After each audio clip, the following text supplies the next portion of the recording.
रुचत नइखे रउआ है सामने ओरिया रुचत नइखे बेचैन बानी चना करार मत लूटी जवान जिंदगी के जज्बात है रुचत नइखे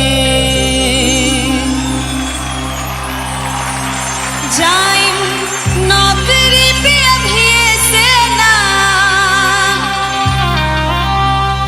जाइम नौकरी पे अभी से ना रहिए बलराम जी घरे छुट्टी लेके औरी कुछ दिन रहिए बलराम जी घरे छुट्टी लेके औरी कुछ दिन रहिए बलराम जी जाइम नौकरी पे अभी से ना जाइम नौकरी पे अभी से ना रहिए बलराम जी घरे छुट्टी लेके औरी कुछ दिन रहिए बलराम जी घरे छुट्टी लेके औरी कुछ दिन रहिए बलराम जी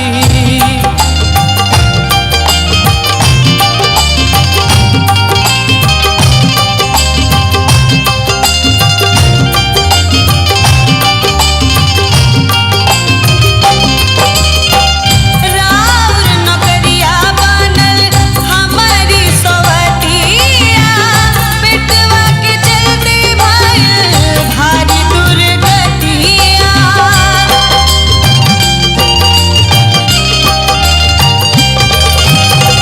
राउर नौकरिया बनल हमारी सवतिया पेटवा के चलते भइल भारी दुर्गतिया बहे नहिया बिदरिया संगवा बहे नहिया बिदरिया संगवा दहिए बलराम जी घरे छुट्टी लेके औरी कुछ दिन रहिए बलराम जी घरे छुट्टी लेके औरी कुछ दिन रहिए बलराम जी जाइम नौकरी पे अभी से ना रहिए बलराम जी घरे छुट्टी लेके औरी कुछ दिन रहिए बलराम जी घरे छुट्टी लेके औरी कुछ दिन रहिए बलराम जी घरे छुट्टी लेके औरी कुछ दिन रहिए बलराम जी कल्पना जी क्या कहूँ सौम्या मिश्रा की बलम जी जो गीत है मैंने जो समझा एक जो हमारे यूपी बिहार के बहुत सारे लोग बाहर नौकरी करते पेट के लिए काम करने जाते हैं और जब छुट्टी पे वो घर पे आते हैं उनकी पत्नी उनको कैसे रोकते हैं कि और 2 दिन छुट्टी बढ़ा लीजिए मत जाइए इतना जल्दी। ये जो भाव है एक पत्नी का उसमें थोड़ा सा वो भाव मुझे कहीं नहीं मिला आज। अब बहुत सुर में गए बहुत अच्छा गाया आपने लेकिन जैसे गाना को गा दिया आपने एक तो शब्द बहुत गलत था। बहुत सारे गीतों में शब्द प्रधान होता है जैसे रउआ जाए के बात सुन के कुछ रुचत नहीं खे रउआ है सामने कुछ और आप सुझत नहीं खे बेचैन बानी हम चना करार मत लूटी जवान जिंदगी के जज्बात है बुझत नहीं खे बुझत नहीं खे में मुझे वो डाउन आना होगा कि कुछ नहीं समझते हो तुम। मेरे तरफ से 17। सोम्या के सबसे पहले हम धन्यवाद देव कि कल्पना जी के गीत गावल ये बहुत गीत टफ और विशेष ज़्यादा हम कुछ बोलब नहीं तोरा के नंबर हम 10 दे रहल बानी। वाह वाह अजय भैया से भेटाइल 10 नंबर बहुत अच्छा। मालिनी जी सौम्या मैं तो यही बस एक मेरी शिकायत रही है एक ही बात मैं कहती हूँ कि इतना तैयार गाती हो, इतना सुरीला गाती हो, सुर को पकड़कर जगह ढूंढ कर कहती हो, लेकिन भाव नहीं रहता। पिछले एपिसोड में भी यही शिकायत थी, उसके पिछले एपिसोड में भी सिर्फ यही एक शिकायत थी, याद होगा तुम्हें। पूरे गाने में बलाम जी, बालम जी, तुमने कैसे कैसे बोला है, तुमने शायद सुनोगी। दा डा डा डा डा डा डा दा डा डा बालम जी, जैसे भी जो भी कॉम्पोजिशन थी उसमें हर जगह बलम जी को कैसे बुलाएंगे। इतना जोर से यदि बलम जी को बुलाओगे तो बलम जी तो वैसे डर के भाग जाएंगे। हर गाने में बलम को, राजा, रजऊ, सैया, उनको बुलाने के लिए गानों में वैसी जगहें बनाई हैं, कॉम्पोजर्स ने ध्यान देकर बनाई हैं। वो इसलिए कि जब जो बोले तो इस तरह से बोले कि वो लगे वो बलम कहीं आया नहीं, हर जगह बालम या बलाम, बालम, क्लासिकल का अंदाज जिसके लिए मैं हमेशा बोलती हूँ, वही कहीं ना कहीं हावी हुआ। और ये एक अजीब सी बात है कि आप उस पर गौर नहीं कर रही। कुछ लोगों ने अपनी उस कमी को दूर किया है, लेकिन आज के लिए मेरी ओर से 17, मालिनी जी से 17, कल्पना जी से 17, अजय भैया से 10, कुल मिला के इनका टोटल हो गई बाटे 89 पाके ही सेफ हो गई। बिहार में टक्कर रहे, लेकिन आज सबसे प्यारा लड़का मंच का सुमित भट्ट वो हमनी से विदाई ले ले। बड़ा दुख होता। सुमित बाबू ले जाएं।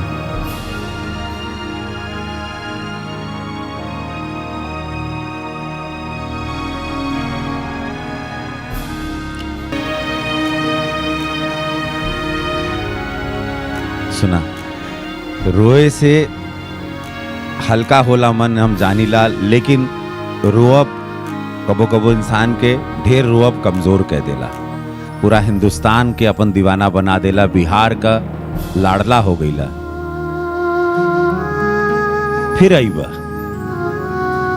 फिर न्यायमंडल का दिल जीतबा, फिर यह लाइट सजी, फिर ये मंच रही, फिर ये ऑडियंस रही, फिर इस तरह बोले पटना के पंडित जी एगो नाम फिर गुजी, फिर आईबा बाबू, फिर अपन आवाज से सबके दीवाना बनईबा। ये खत्म ना हुई, लेकिन तोहार रियाज चालू रहे के चाहिए। ये मंच तोहार इंतजार करी, तोरा के बहुत मिस कैल जाए। बोला भैया, सबसे पहले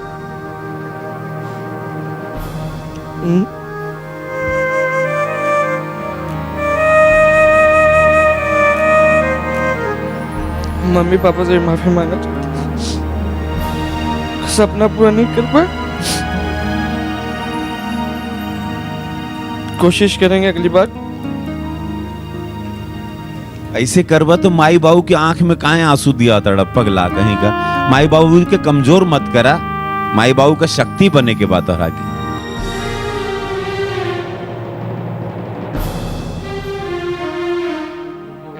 ओम त्र्यंबकम यजामहे सुगंधिम पुष्टिवर्धनम उर्वारुकमे वंदनामित्तो मोक्षयमामृताम। सबको यहाँ छिड़ दी जाके 151 रुपया। इनकर मंत्र अपन काम बखूबी कर रहल बाटे। जोरदार ताली के साथ स्वागत करी गाना और खाना के अपन सबसे अच्छा साथी माने वाला पटना के पंडित जी सुमित कुमार भट्ट के। पूरी भाजी मिल जाला, पंडित का पेट एकदम शांत हो जाला, पंडित का आत्मा तंदुरुस्त हो जाला। मन खुश कर दिला भैया, तू खा ला। लगा था कि 40 नंबर मिल गए हमरा के। पहले खा ला।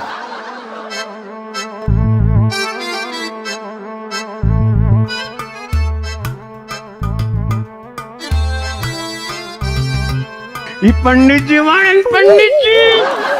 कुछ मंत्र याद बाटे संभावना जी के कि ना देख के? भैया इनका के देख के सब मंत्र भूल गए हम। हो चुकल बा तीनों सेना के बीच तकरार पूरा। आई डालल जाओ स्कोर शीट पर एक नजर।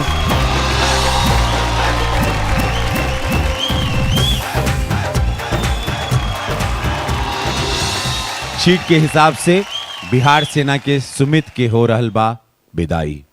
इनका के मिल रहल बा रत्ना इलायची की ओर से एगो विशेष उपहार। आज के एपिसोड के ऊपर जे बन गई आज के एपिसोड के सबसे यादगार पल, आज के रत्ना इलायची मोमेंट ऑफ द डे आपके समक्ष बा। ये आंखें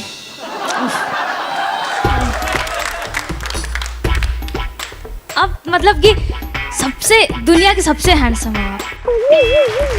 आपके कपड़े, उफ, ये दुपट्टा बात है।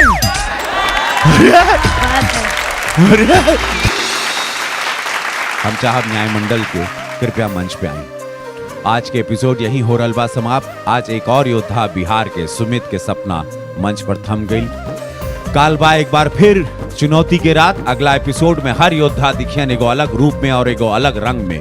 काहे की बाटे हिंदी गाना के चुनौती, धमाल के साथ दिखी संघर्ष, जबरदस्त नजारा, भोजपुरिया जहान, अगला हिंदी गाना के अद्भुत रंग, योद्धा के अलग रूप और संघर्ष के अलग स्वरूप के साथ फिर हुई एक बार मुलाकात। तब तक के लिए हमनी के इजाजत दी ई वादा के साथ की हर शुक्रवार और शनिवार रात 8 बजे सिर्फ महुआ टीवी पर इस शो में जेकर नाम बाटे रत्ना इलायची सुर संग्राम तृतीय, पावर्ड बाय लिंक पेंस। जय हिंद, जय गंगा मैया, शुभ रात्रि। बतिया सोचते हो जाता बिनुसार हो, तो हरा संगिए गइल बा हमरा दिल के करार हो। बतिया सोचते हो जाता बिनुसार हो, तोहरा संगिए गइल बा हमरा दिल के करार हो। बलमा के प्यार से, बलमा के प्यार से अघा गइलू का हो धनिया हो, ए धनिया हो, धनिया हो, ए धनिया हो। जाके नहीं हरवा, जाके नहीं हर